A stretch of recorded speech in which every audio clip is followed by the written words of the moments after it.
just the sheer concept of pricing your artwork makes most artists really uncomfortable. Do you feel that way, Lauren? Yeah, even as we're talking about this, I'm kind of getting butterflies a little bit, and I swear this is the only stream this has like ever happened for because I feel like even though I have a fair amount of experience with selling work now, I still feel like, am I doing this right? Like, I definitely have imposter syndrome about this topic. There's definitely a constant amount of questioning with pricing. You're always wondering too much, too little, maybe I should change it. It's never something that I think anybody feels confident about. Yeah, I agree. Also, I think that's because pricing is very fluid. It changes over time and it's supposed to change over time. Like you're not dealing with a fixed thing. One thing that I think is very confusing for a lot of people when pricing artwork is that there's a lot of factors you have to consider.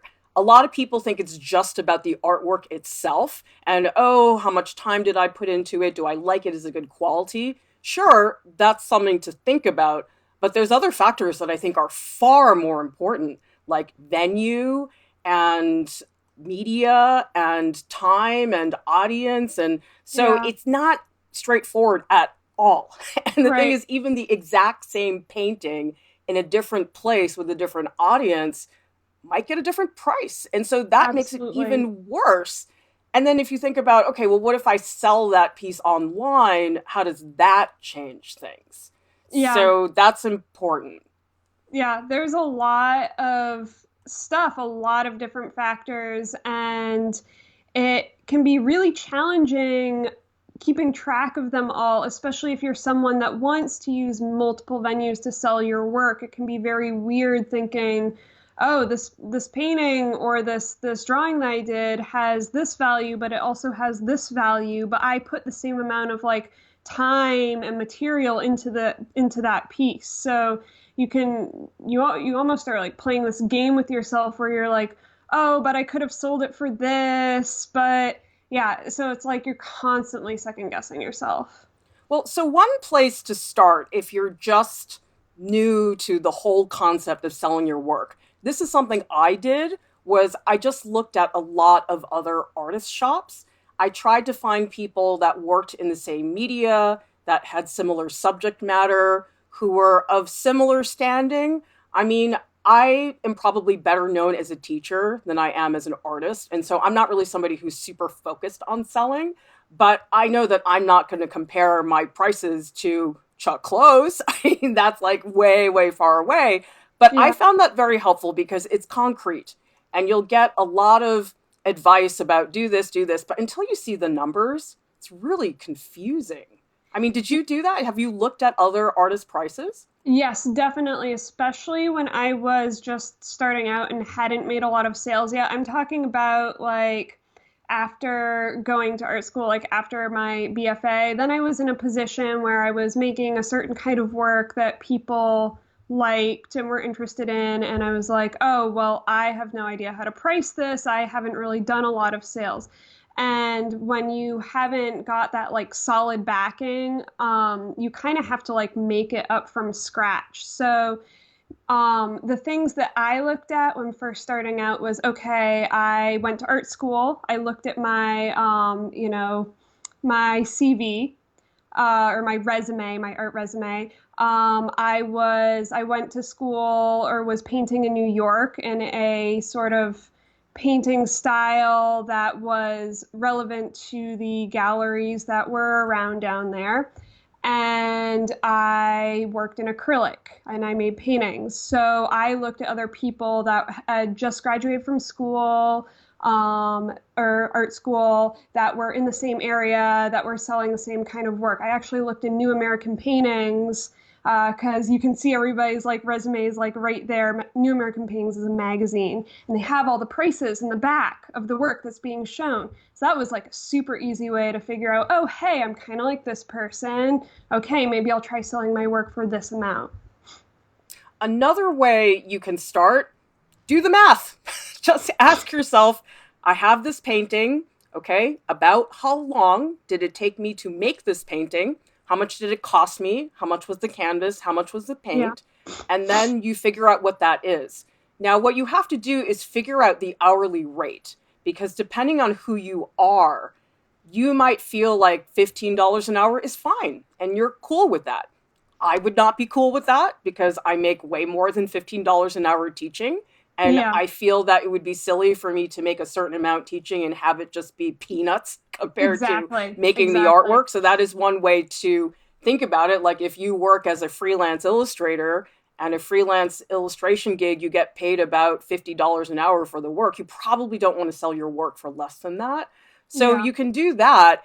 And yet it's a little bit frightening because I had a student that was a jewelry major and I said to her, okay, well, do the math. She did the math and she was horrified by how expensive it was because she was a Yeah. jewelry student and the materials were so expensive. And it was Yeah. just hours and hours of polishing. And she was really depressed after that. So this doesn't always work for everybody, but it is one way just to make it more concrete for yourself. Denise Flinch is saying, what if you're a slow painter? The hourly rate comes out to so much. What do you think, Lauryn? Well, that's me, actually. I am a very slow painter. There are two things that you can do. One of them is to price your work by square inch plus materials, which is what some people do. I used to do it this way because my small paintings would take forever to do.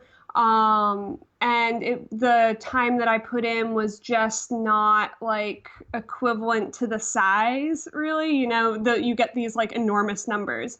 The other thing you can do is speed up your process. And I don't mean that in like this insensitive kind of way. Like, the issue that I was having was that these paintings would take so long. So I'm like, okay, I'm not going to focus, since I do want to sell some things, I'm not going to focus on selling these super intensive paintings that I'm doing. I'm going to do some quicker drawings that are in the same style of the paintings, but take like a tenth of the amount of time to do.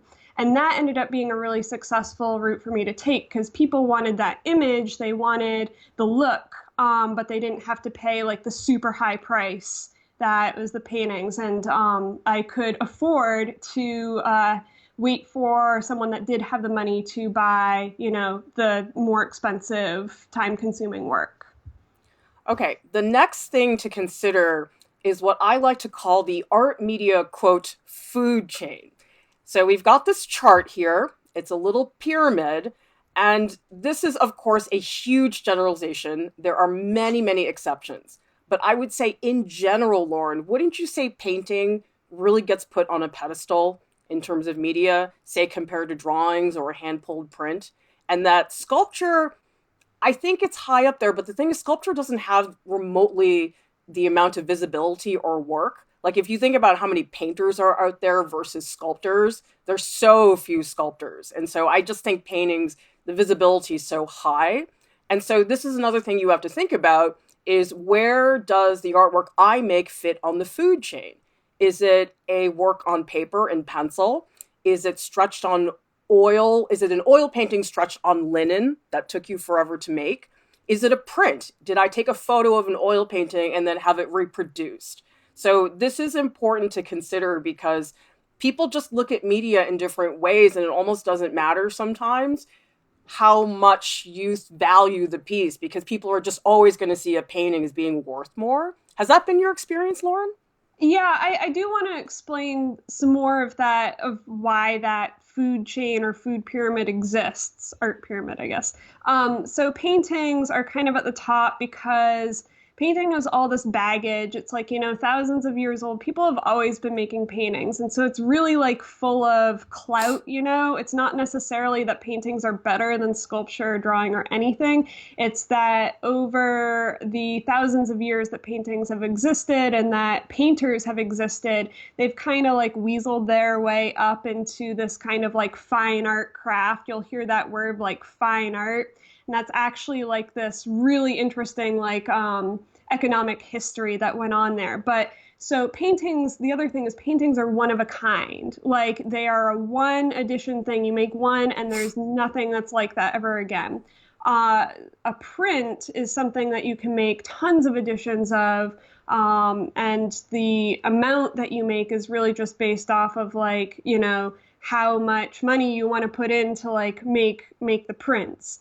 This is also like, the same with like hand pulled prints are like a little bit more value because they are individual and that they'll have their own quirks and stuff. They'll have their own thumbprint, but they are still the same image. You're able to make a lot, like have a mass production kind of thing going on. Well, it's just the concept that, oh, somebody else can own this print as well, therefore it's less valued. And so that's another consideration. Yeah. Nian Seo says, can I ask, how do you price mediums that are very cost efficient, like watercolor, in comparison to mediums that use much more products, like oils and acrylics? I would say in general that oils and acrylics are almost always valued more than watercolors and gouache, especially Yeah. because watercolors and gouache, they're usually on paper. And generally speaking, a work on paper usually is valued less than something that's on canvas. So that's a good point of reference. All Yep. right, let's take a look at some other options in terms of venue and audience. Because I had no idea about this. I just always assumed, okay, if I think this print is worth $100, that's what it's always going to be worth. That's not always the case because No, it's depending not. on where you sell and what the audience is, completely changes things. For example, if you go to a Shishi Boston art gallery, people don't buy artwork in there casually. Usually they're people who are collectors, they're very serious about their purchases. And if you go to a gallery like that, people are plunking down $10,000 for a painting. Yeah. However, if you go to, say, open studios, which is super casual, and people are just milling about, people generally do not buy $10,000 paintings at open studios. Can you affirm that to be true, Lauryn? Yeah, I actually did my very first open studio. I believe it was last year, last October. And I was like ready to make like lots of sales and like sell some big paintings. No, that's not what people are there for. It really shocked me a little bit, even though I heard this from you. It's people really have to be in this like particular mindset when they spend money, and when they're going around to like open studios it's more of an exploratory thing, like who do I like, who do I want to like keep tabs on, who's in my community. I'd say it's a really big community building thing. Galleries, there is the reason why it's like such high sales is there are these relationships that the gallerists make with people that have a lot of money that want to buy very nice artwork. And these are not like high volume kinds of sales. It's like a gallery will sell maybe like a couple things that are like worth a lot of money, and then that like then they'll like go a month or so and then they'll sell a lot of things, or not sell a lot of things but sell a couple things like in the next month. So you really have to like balance your volume expectations as well as your price expectations. Okay, well, let's talk about that because volume versus price is a really important relationship to consider. For example, if you are showing at, say, an open studios event, or if you're selling online, I would say that that is now high volume with low prices. And that has worked for me in the past because I have these crummy sketches that honestly take me 5 minutes to make. And they're usually preparatory sketches. I'm not actually trying to do anything. And so I have a very funny mindset about selling work in that I see my online shop as a yard sale. It's like, okay, this is stuff that would normally just be sitting at the bottom of a closet anyway. I might as well just throw it up. And so I do these sketches and I would charge very little for them, sometimes like $40 a sketch, knowing I only put about 5 minutes into it. And then people would say, oh, wow, these don't cost that much. Why don't I buy four or five? And you can Yeah. see that in this invoice here that this person chose to buy 5 pieces because they were fairly low. Now, you can do that at a place like Open Studios, but in a gallery, it's the opposite. Lauryn, do you want to explain that? Yeah, so I kind of stumbled on this out of school being like, oh, well, I really can't afford to sell my work for like really inexpensive, so I'm going to get into prints. Or I'm gonna like, make my sell my drawings because you get into this whole like the other reason why you don't want to sell your like I guess fancy stuff like online or whatever is like all of the prices that are say on Etsy, it's always like, the attention is to the lowest price, the person that can sell things for the least. So, and also you're only really seeing like an image, like a JPEG, an online image of like, what is like original artwork. So, what I found is it's kind of best for me to sell prints online and to sell like a lot of them. So I, for instance, do bird cards and I can sell those for $5 each. That like covers my costs.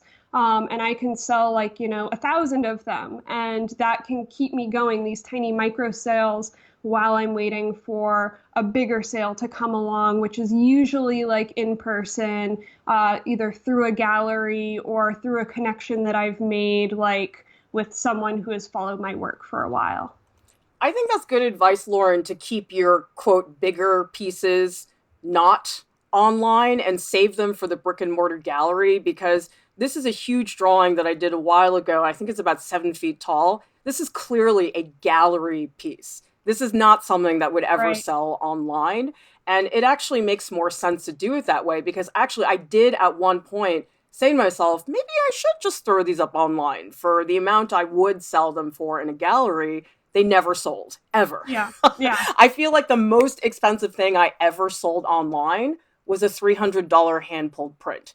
Oh, you're That's sort doing of much the better than limit. I me. mean, I'm sure there are exceptions. There are probably people who make a ton of money online. But considering Yeah. that I just do it on the side, that's been my expectation for the limit of selling online. Yeah, Lisa H is saying something that I think is really important. She's saying that prints and sketches are wonderful entry sales, and that's how I see them too. Is you can have a person that buys a card online or like at a fair, print like makes that low dollar investment, and then they're immediately now that they have that, they think that your work is like more valuable because they own a piece of it, and also you have that interaction. Hopefully it's a good interaction, like now they're invested in you. And so what I find is like a fair number of people that buy, that first thing come back later and they buy a more expensive thing when they, have the means to do so.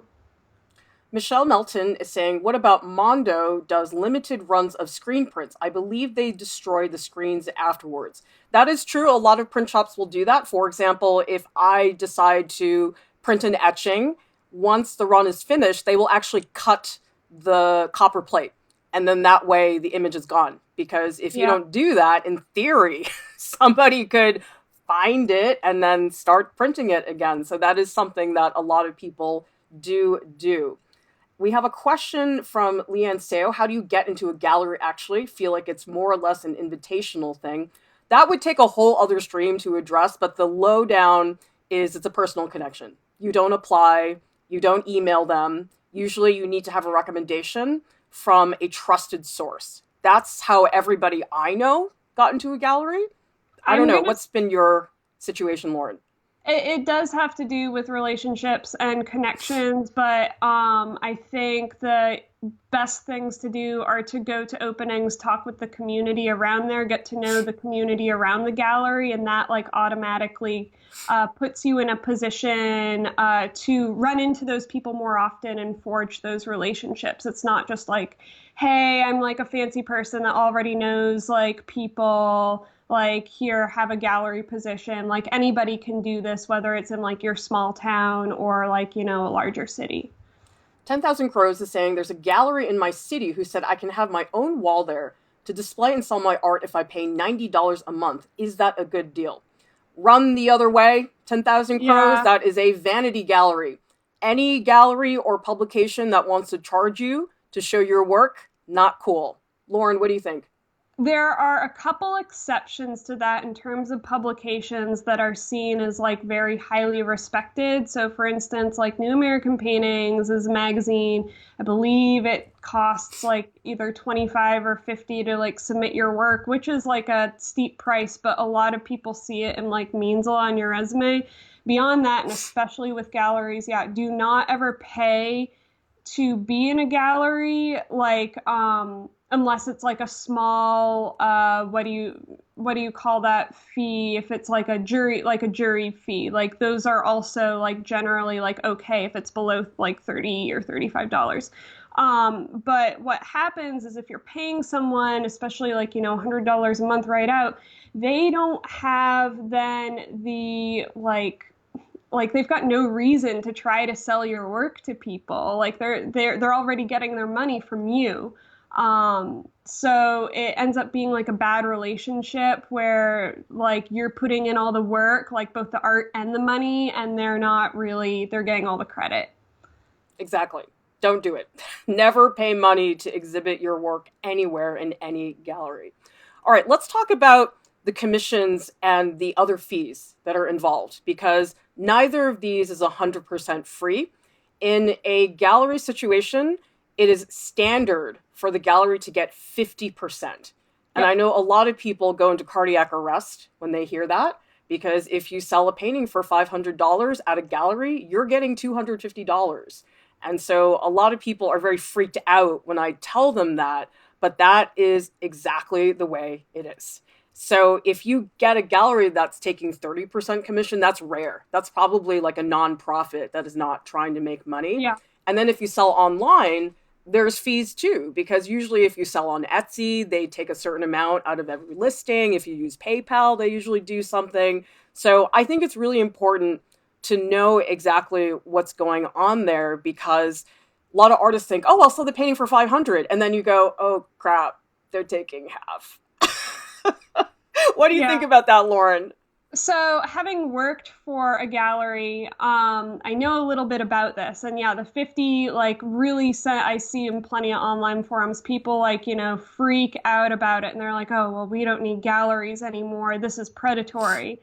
A lot of galleries, even the ones that charge like 50%, are really like there to foster like an artist and like art appreciator like community. A lot of money goes into having events that like get these people together, like get these people to connect, to publicize the work, like show cards and getting vinyl, like all this stuff. Like when I did exhibitions, it would easily cost like, like thousands of dollars to put together like a single exhibition, which is crazy. It's insane, and it's really hard to like balance that budget. So this is the case even like in my case, like even like working for a nonprofit, you're still like putting in those costs, and so the reason why they're still taking like 30% is to like offset, all that it takes to put this show on. Um, so I would say like if you don't want to have to deal with that, like that's fine. There are certainly many other venues where you can sell your artwork and maybe get like a larger cut. But for a certain type of artist, that situation works very well. Well, I think that selling online versus selling on a gallery, they're basically opposite ends of the spectrum. Okay. So you could say, oh, well, in an online shop, I get all $500. Fabulous. In a gallery, I'm only going to get $250. But here's the thing, if you're doing it on your own online, you have to do all the promotion. You have to get your own clients. You got to create your own email list. You got to pay for your own ads. You have to deal with everything. Now, a gallery, if it's a pretty good one, a decent one, will have their own client list. They have a list of people who regularly buy for them. They probably consult with museums and other types of organizations. They probably are used to putting out ads in art forum or other magazines. And they probably have an installation crew that puts the Yep. show together. They have somebody who gallery sits because in an online shop, you have to do all of it. And so in the beginning, the first thought is, oh my God, 50%. But then you realize, wow, it's a lot of work to promote your own stuff and to find clients. The gallery does that for you. And in some ways, that's extremely valuable. Yeah. Lisa makes another good comment here. I spoke to a print gallery rep. She said brick and mortar is dying. And that does bring up that, like, there are situations where people are using, like, Instagram, for instance, to really promote their work. That's a very visible kind of way to show your artwork. And especially now during coronavirus, yes, I know a lot of galleries that are really having a hard time because they're small businesses. They only make sales, like, once every like month or so. So it is like this really interesting situation where, yeah, we're a lot less reliant on brick and mortar than we were. Although just because that's happening doesn't mean that gallery situation still like isn't useful. I think it does still serve a purpose in tying communities together. I missed this question from Voody. They say, any advice for getting into galleries for teenagers? I'm sorry to tell you this, but most galleries will not do that. Unless maybe your dad's the gallery owner. You could probably get a show that way, but I'm sorry to Um, say, but there's an expectation that you're going to be an adult if you have a bona fide, legit gallery show. That being said, when I worked for the gallery I did, there were many opportunities, or at least like opportunities, like a couple opportunities every year for, either high school students to curate and put on their own show, or to apply to be part of, like, the community show of the year. And so I would look for those because I think that that's like a great way to like learn how to do that experience. Gooby Gummy is saying, what are the negatives and benefits of galleries versus online? Well, one major difference is that online, it's all the time. You don't have to, I mean, you could shut down your shop if you go on vacation, but the work is always there. Now, if I show at a gallery, even if I have gallery representation where the gallery officially represents me as an artist, I'm not on display 12 months out of the year. I probably, if most, am having one show a year with that gallery, which means my work is only available in that gallery for that 1 month. Now, people can buy stuff, like the gallery probably would stock some of my stuff in their inventory or something. But as far as being in the physical gallery where people can come in and see the show, it's not more than once a month. And so that's the other issue. And then this gets very expensive is framing because Yeah. I can't show up at a gallery and be like, here are the push pins. Okay, where are your bulletin boards? Like, I have to bona fide get custom framing, which, wow, you can drain your savings account really fast. Online doesn't matter. I just have things stacked up in portfolios and it's not a problem. Well, So you I have do to think about those logistics. I do want to say something about that because actually I have like the opposite feeling about that same experience. So online, another reason why I won't sell any of like my paintings, like through my Etsy, for instance, is because the shipping. Okay, so like doing the whole gallery managing thing, the shipping is so brutal. It's so brutal to send art objects, especially if there's glass. I'm easily spending for even just a small thing. It can cost like, hundreds of dollars. The one nice thing about showing at a gallery, especially if you can get the work there, is if, say, a client buys a piece, generally the gallery is in charge of shipping that, and you don't have to worry about that. And that's like my big selling point. Well, Lauryn, you should tell everybody that you did work as a gallery director for a few Yeah. years at a gallery in New Hampshire. Yep. And didn't you have some horror story about a ceramics piece that you broke? Oh my God, you bring that up. Um, yeah, so my specialty is in paintings, not ceramics, not 3D work. And there was a situation being like, one man show a lot of the time where I had to pack up this piece of artwork and send it to this person that bought it. And I didn't, with ceramics, you have to like double box it. You have to like take care of it in a very particular way because it's so fragile, and it broke on the way there. And so I had to arrange with the artist and the client a new piece, and we had to eat the cost, and it was just like horrible. Like I was mortified. Yep, I'm so happy I'm not a glass artist. That's what I can say. Yeah. Yeah. Lisa H is saying, is a marketing degree useful?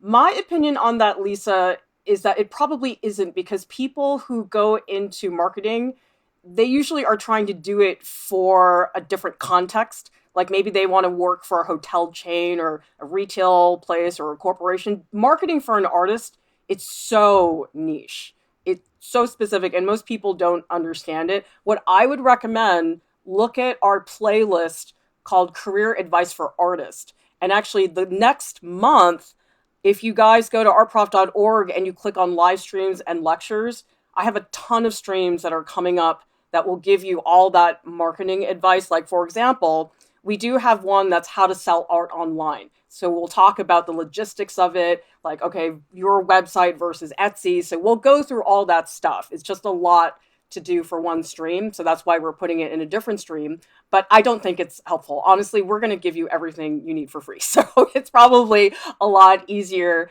to do it that way. Somebody is saying here, online exposure could be very hard to predict and irregular. Yep, because on a gallery, they know exactly who their clients are. Leach is also saying, oh my God, the good frames are so expensive. Yep, so Yep. expensive. And they're saying, I feel like it'd be better to just learn the art of framing myself. Here's Yes. the thing though, Lauryn, I don't know if you agree with me. I think unless you are so good at that type of thing and you can afford all that equipment, it's actually not really worth your time to learn how to frame, because custom framing is really hard and you have to be so precise to not make it look like crap that the average person, I don't think is great for that. What's your Oh, take, Lauryn? I mean, like, yes, you're right, but I do know people that do have the equipment and do it themselves, and they save so much money and so much time. My hack with all of that is paper things. I send it unframed. If it's a painting, there's kind of like unframed paintings are kind of in right now. Like just paint your edges and you'll be good. It's fine. I think framing is a really difficult thing, and also like people oftentimes like they'll receive something framed and they don't like the frame, so then they replace it with something else. So it's almost like, I don't know, it's almost not worth it a lot of the time. So I would say that if you're selling in a gallery, absolutely, you're going to have to frame it. Right. But Yeah. selling Yeah. online, I never frame the stuff in advance, Right. because second of all, it costs more to ship it, because then you got to like really package. But one tip I do have for framing, which is helpful, is they have standard sizes for frames. So a standard size for a frame is 5 inches by 7 inches.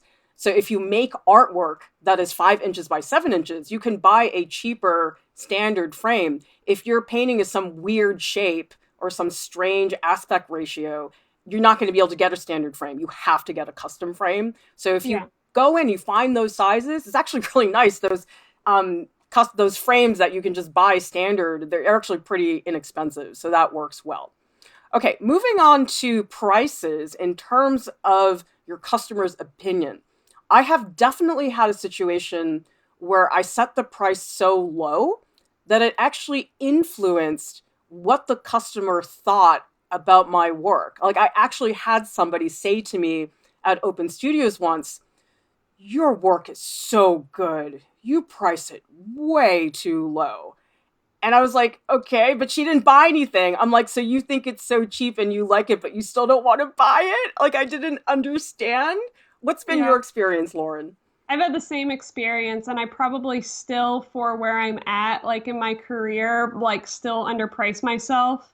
It is really something that you have to fight yourself with. But basically, what happens is if you are pricing your work too low, first of all, like people think that it's only that valuable. Like they think it's like not valuable. There's this weird thing that happens when it's priced high where people are like, oh, it's worth that. Like, this must be really special. It causes a demand. It's so bizarre.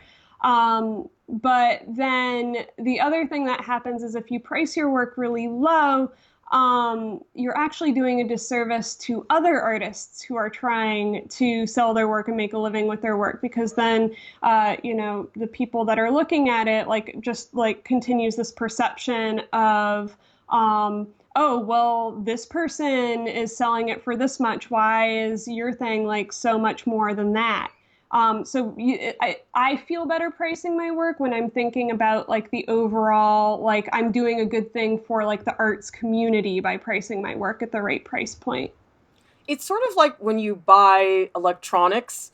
I was shopping for earbuds the other day, and there's so many different types of earbuds. And there's always one that's $15 more. And so you want to know, well, why is that one more? And so something in your head says, well, it must be better if it's more.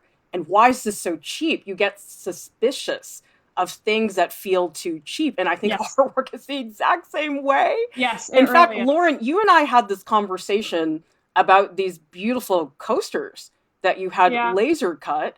And I know you spent a huge amount of time at the company that did the laser cutting for you, trying to troubleshoot all the Oh, issues. And it was not something that happened really quickly. And you had been talking to me about how much you wanted to price them. And you were saying to me, is that too much?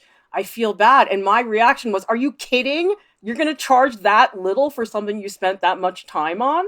So it's really tricky. I mean, what led you to think that they should have been priced a little bit lower? well, first of all, I want to say it wasn't a laser cutting company that did this. I laser cut them myself. I learned how to use the stupid machine to cut them. Oh, I didn't know that. It was all me, and I like really fought for this. So I spent a long time on these coasters, like trying to figure it out.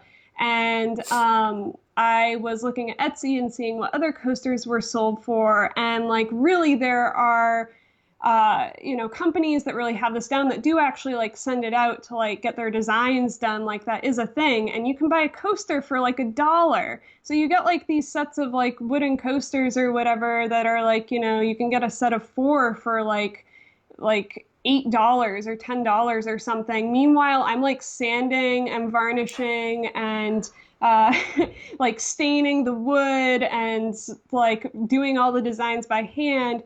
And I talked with you and I talked with some other people, and they're like, yeah, no, you have to treat this as an art object, like up the price. And I've done that. And since then, it has been okay. I sold all of the like full sets that I have left, and I feel better about the price.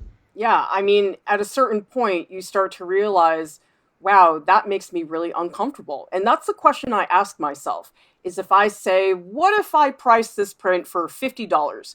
Does that make me uncomfortable? It could make you uncomfortable as in, oh, who am I to think that I could charge that? Or uncomfortable as in, that makes me feel terrible because I worked really hard on that. Another Yeah. example would be the opposite, which is I used to run a gallery at a college, and we had this artist who came from China, I think, and they had these ink wash drawings, which weren't that big. They were probably, I don't know, 2 feet by 3 feet, and it was works on paper. And he wanted to sell them for $50,000 each. I was like, no, I don't think so. You're not Yeah. Chuck Close. This is not going to happen. And I just thought that was so deluded of him to think about it that way. And we said to them, listen, we can't provide you insurance for those kinds of prices. That just doesn't make any sense. Yeah, yeah, we've gotten a few of those too when I was at the gallery. Generally you can figure out what's like a good price and what's like a bogus price just by looking at like what the price point for that area is. So if you've got someone that's selling their work for $50,000 in a place that normally sells things between like $100 and $600, then like that's not gonna fly. Like people aren't even gonna like look at that. So it really is like a contextual thing. There was a question here that I was interested in. ATM LVN says, why don't artists cater their prices towards clients? If the customer can't afford your minimum range, then offer them an alternative or move on. So I think that brings up an interesting point about like price, like setting up tiers of artwork to sell. So, like, for instance, that I think that that is an issue. And like for instance, like people in New Hampshire are not going to pay the same prices for something as they are in New York. And like the tax brackets are like totally different. For one, the minimum wage is totally different. So, what I like to do is create a set of artwork that is really easy for me to produce, that is cheaper, that is affordable to the people that want to buy, the lower priced work. So maybe I can't sell a painting for the price that you want, but I could sell a print of that painting and you could still have the image and it would be at a price that we could both afford. Basically, it's like making sure you cover all your audiences. It's really common that a lot of artists who are painters will have paintings that sell for quite a bit of money, but then they have prints made as an option for other people that maybe don't want to plunk down $5,000 for an oil painting. For example, maybe you could sell a print for 300 as opposed to $3,000 for a painting. And so I think that's a really good argument for offering lots of different versions. Like we're looking at this picture here of Tamara Miller, and she, by the way, was a guest on this video. So if you guys want to see more of her work, you can go to that video. But so she has these illustrations in the original, and so they're going to cost more. But she also had these t-shirts made. And these don't cost that much because the production is not that expensive. And so people that maybe can't afford her illustrations can buy a t-shirt. Or if you have a daughter that was swayed by the picture of Maggot Pizza and you couldn't find anything at Target that she liked, you can buy 5 of them, which is exactly what I did. So that's very important to do that.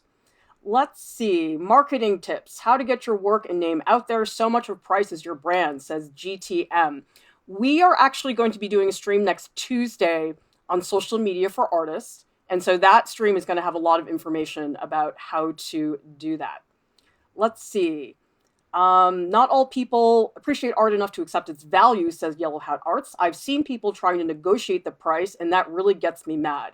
Yeah, it depends on the person and the place. Like, if you're selling at open studios and it's super casual and your friend's friend wants a, like, that's sort of okay. But I think in a more formal setting, I would not, because again, you're doing a disservice to the other artists by sending a message that, hey, we will bow down to anything. I mean, Lauryn, isn't your favorite phrase as an artist, we'll do it and we'll give you exposure?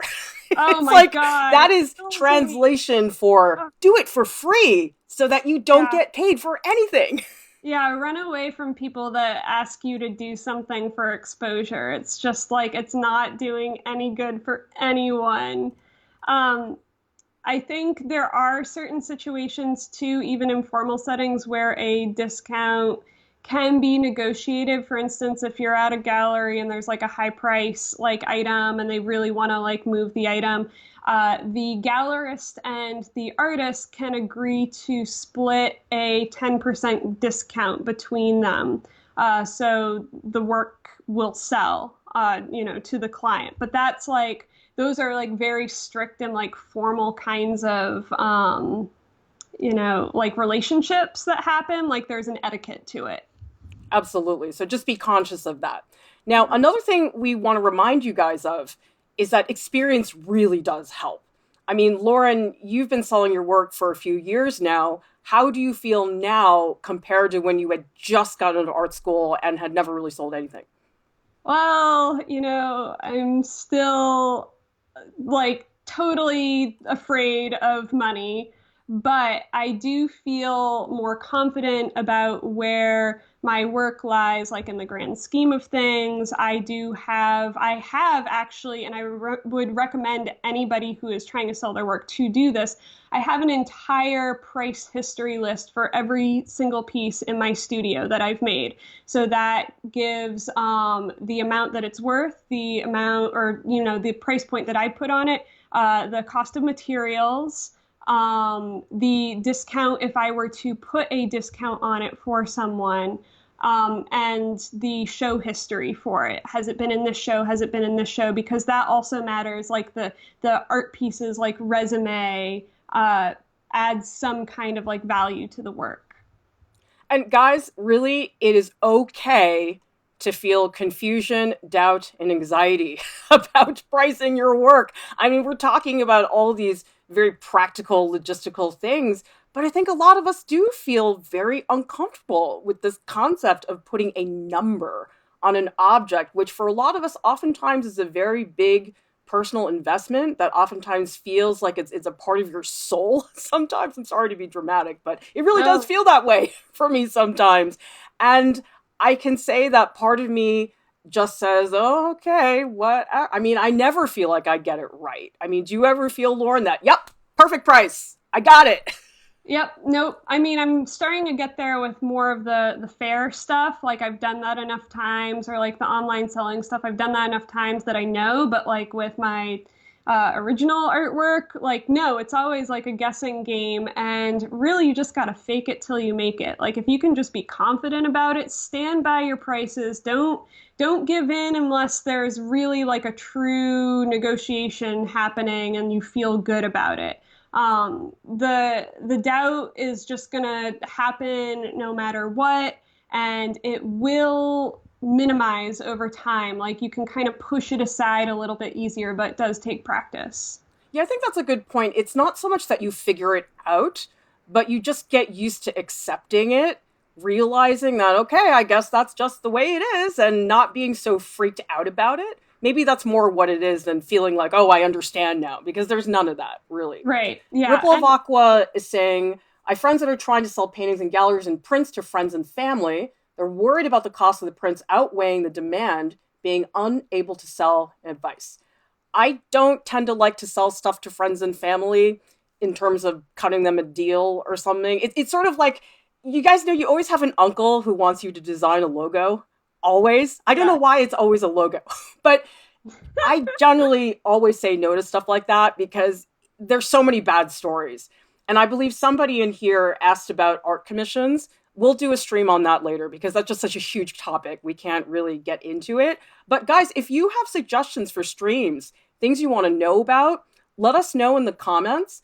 And sometimes we have the video and you guys just don't know about it. And other times we'll just add it to our upcoming schedule. I mean, half the stuff we scheduled for May, which, by the way, is on artprof.org, is from suggestions from our audience. So we really do listen to you when you guys make those suggestions.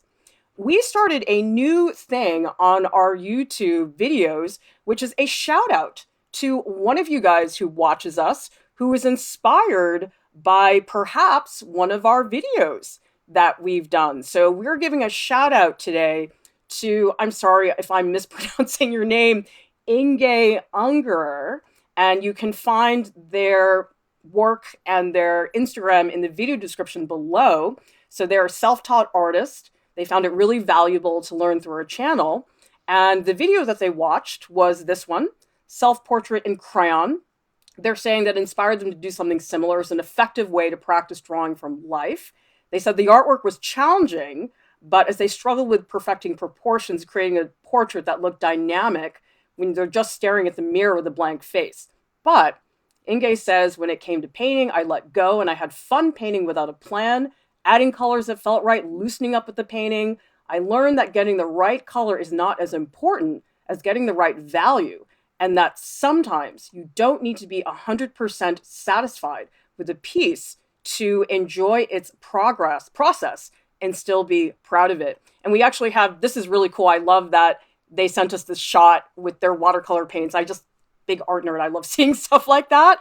But Inge, thank you so much for watching our content. And we're so excited that you decided to share this with us. And so I would just say, you guys, if you watch one of our videos and you learn something and you make something in reaction to that, it doesn't even have to be as close to that tutorial. I mean, it could just be, hey, this inspired me to draw from life. Then do it. You can tag us on Instagram. You can use ArtProfShare. Also helps if you just tag us, art.prof. Another thing you can do, though, is if you want to submit formally, go to the tutorials and project ideas page on artprof.org.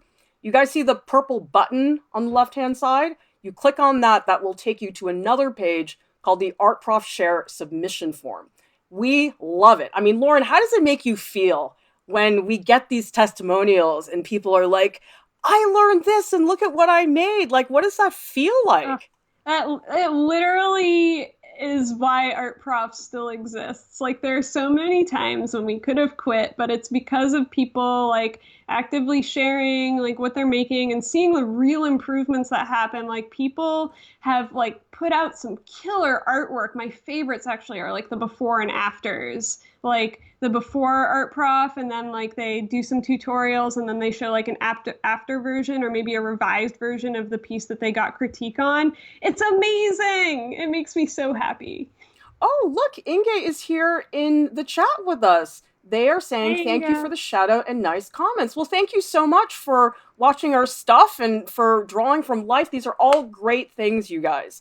By the Yeah, way, thank you. join us on Discord because it's a really fun place and I'm spending way too much time Yeah. in there, but it's so Oh, cool and you guys are so nice and fun. But the invite link is in the video description below. Hope you guys will hang out with us there. Please check out artprof.org. Lots of free goodies for you guys to play with. Subscribe to our channel and join the ArtProf family. And thank you so much to our top Patreon supporters who make all of this possible. Thank you to all of you guys who attended the stream and gave us wonderful thoughts and thanks, comments. You guys. guys are amazing. Everybody, please stay safe. We will see you next time. Thank you. Bye.